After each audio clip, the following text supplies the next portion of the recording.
Hello everyone, good morning. Welcome back to Rashmi Reddy Indurthi YouTube channel. Welcome back guys. So ఈ వీడియోలో ఏంటంటే నేను ఒక స్కూల్ విజిట్ చేశాను.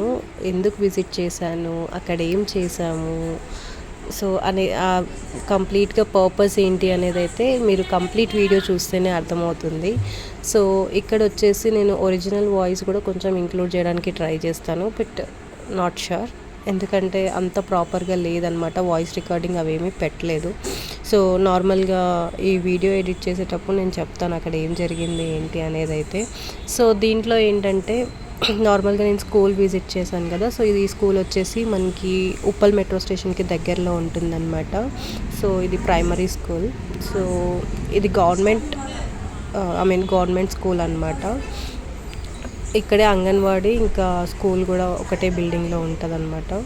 సో ఇక్కడ విజిట్ చేసిన తర్వాత పిల్లలతో నేను ఇంటరాక్ట్ అవ్వడం, వాళ్ళు నాతో మాట్లాడడం, సో నాకు ఒక తెలియని హ్యాపీనెస్.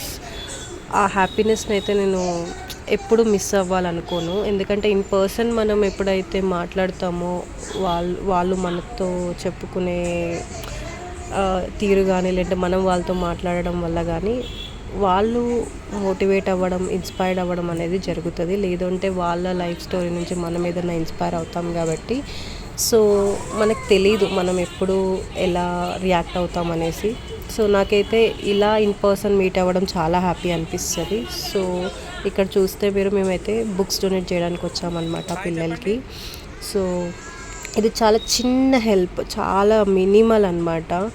కానీ ఒక చిన్న హెల్పే కొంతమందికి అది చాలా పెద్దగా కనిపిస్తుంది. అంటే సహాయం చేసే వాళ్ళకి ఎలా ఉంటుందో తెలియదు, కానీ సహాయం పొందిన వాళ్ళకి చాలా హ్యాపీగా ఉంటుంది కదా. సో అది ఈ పిల్లలకి ఇప్పుడైతే అర్థం అవ్వకపోవచ్చు, మేబీ ముందు అర్థం అవ్వచ్చు. అంటే మనం ఒకరి నుంచి హెల్ప్ తీసుకుంటే మనం ఇంకొకరికి హెల్ప్ చేయాలనేది వాళ్ళకు కూడా అర్థం అవుతుంది అన్నమాట.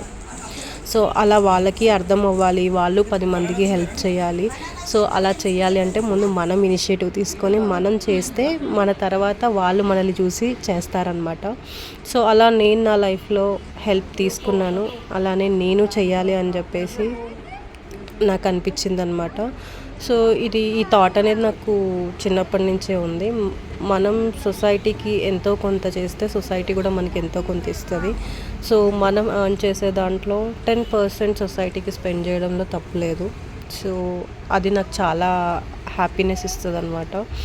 సో నేను చాలా వరకు వాలంటరీ థింగ్స్లో ఉంటాను, బట్ అవి ఎప్పుడూ నేను బయటికి చూపించలేదన్నమాట. మనం చేసే హెల్ప్ ఎలా ఉండాలంటే మనం కుడి చేతితో చేస్తే ఎడమ చేతికి కూడా తెలియదు అన్నట్టు ఉండాలంటారు కదా. సో ఇప్పుడు వరకు అయితే నేను బయటికి తీసుకురాలేదన్నమాట. ఇదొక్కటి ఎందుకు చెప్తున్నానంటే, ఇదొక్క వీడియో ఎందుకు పోస్ట్ చేస్తున్నానంటే, మన వల్ల ఇంకెవరైనా ఇన్స్పైర్ అయ్యి మోటివేట్ అయ్యి వాళ్ళు ఇంకేమైనా చేస్తారేమో సొసైటీకి అని చెప్పేసి ఒక థాట్తో అయితే ఈ వీడియో రిలీజ్ చేస్తున్నాను. సో కంప్లీట్గా చూస్తే మీకు అర్థమవుద్ది అని చెప్పాను కదా. సో మనం చేసేదానికి వాళ్ళు మనకి రెస్పెక్ట్ ఇచ్చేది ఎలా ఉంటుందో మీరే చూడొచ్చు ఈ వీడియోలో. సో నేనైతే చాలా హ్యాపీ. వాళ్ళు అది ఆ సన్మానం చేయకపోయినా నేను హ్యాపీ. కానీ మనం చేసిన దానికి వాళ్ళు ఇన్ రిటర్న్లో ఏదో ఒకటి ఇవ్వాలి అని చెప్పేసి వాళ్ళు అనుకున్నారు చూసారా. వాళ్ళ మనసు అంటే వాళ్ళకి ఆ థాట్ రావడం చాలా గ్రేట్ అనమాట. సో నాకైతే చాలా హ్యాపీ అనిపించింది. మనం చేసే చిన్న హెల్ప్ ఎంత ఇన్స్పైరింగ్గా ఉంటుంది అని చెప్పేసి. సో మీరు ట్రై చేయండి, మీరు అలా చేస్తూ ఉండండి. సొసైటీకి మనం కూడా ఎంతో కొంత ఇవ్వాలి. సొసైటీ మనకి ఏదో ఒకటి ఇస్తుంది కాబట్టి మనం కూడా సొసైటీకి ఎంతో కొంత హెల్ప్ చేయడంలో తప్పలేదు.